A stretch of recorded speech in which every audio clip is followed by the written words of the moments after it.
Polavaram is national project approve అయినప్పుడు 11,500 క్యూసెక్లకే approval అయింది. మరి ఇలా 23,000 క్యూసెక్లతో కుడి కాలువ అవుతుంటే దీన్ని ఆపాల్సిన బాధ్యత బీజేపీ ప్రభుత్వానికి లేదా? మరి 23,000 క్యూసెక్కులతో దవ్వుతే నేషనల్ ప్రాజెక్ట్ కింద డబ్బులు ఎట్లా చెల్లిస్తున్నారు? గతంలో 11,500ని 18,000 చేస్తే ఆనాటి బీఆర్ఎస్ ప్రభుత్వం అబ్జెక్షన్ చెప్పింది. అబ్జెక్షన్ చెప్తే పేమెంట్లు ఆగినాయి. కేంద్ర ప్రభుత్వం డబ్బులు ఆపింది. కానీ రేవంత్ రెడ్డి ప్రభుత్వం వచ్చినాక, కాంగ్రెస్ ప్రభుత్వం వచ్చిన తర్వాత ఇప్పుడు 18,000 కాస్త 23,000 అయిపోయింది. డబ్బుల చెల్లింపు అయిపోయింది. అంటే ఈ ప్రభుత్వం పరోక్షంగా సహకరిస్తుందా, భయపడుతుందా, వాటాల కోసం పెదవులు మూసుకుందా? ఏ రకంగా 23,000 క్యూసెక్కులు తవ్వుతున్నారు? తవ్విన ఆంధ్రప్రదేశ్ ది తప్పైతే దానికి సహకరించి బిల్లులు చెల్లించిన బీజేపీ ప్రభుత్వాన్ని కూడా తప్పే కదా. అంటే బీజేపీ ఇటు ఆంధ్రప్రదేశ్ ఇద్దరు కలిసి ఎవరు గొంతు నొక్కుతున్నారు?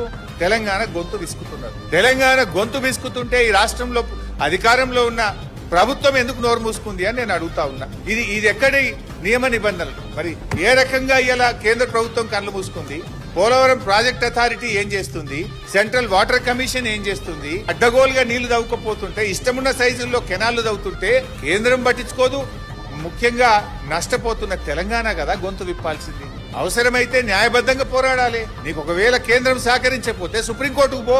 నువ్వు పోకపోయినా కేసీఆర్ గారు మొన్ననే చెప్పిండ్రు, న్యాయవాదులతో ఆల్రెడీ ఇప్పటికే కేసీఆర్ గారు మాట్లాడుతున్నారు. ఈ రాష్ట్ర ప్రయోజనాల కోసం అవసరమైతే బీఆర్ఎస్ పార్టీ సుప్రీంకోర్టుకు వెళ్ళైనా సరే ఈ రాష్ట్ర హక్కులు మేము కాపాడతాం. కానీ రాష్ట్రంలో ప్రజలు నమ్మి నీకు ఓట్లేస్తే గెలిచి గద్దెనెక్కిన నువ్వు ఎందుకు రాష్ట్ర ప్రయోజనాలు పట్టించుకుంటలేవన్నదే మా ఆవేదన. బాధ్యత మర్చినవు నువ్వు.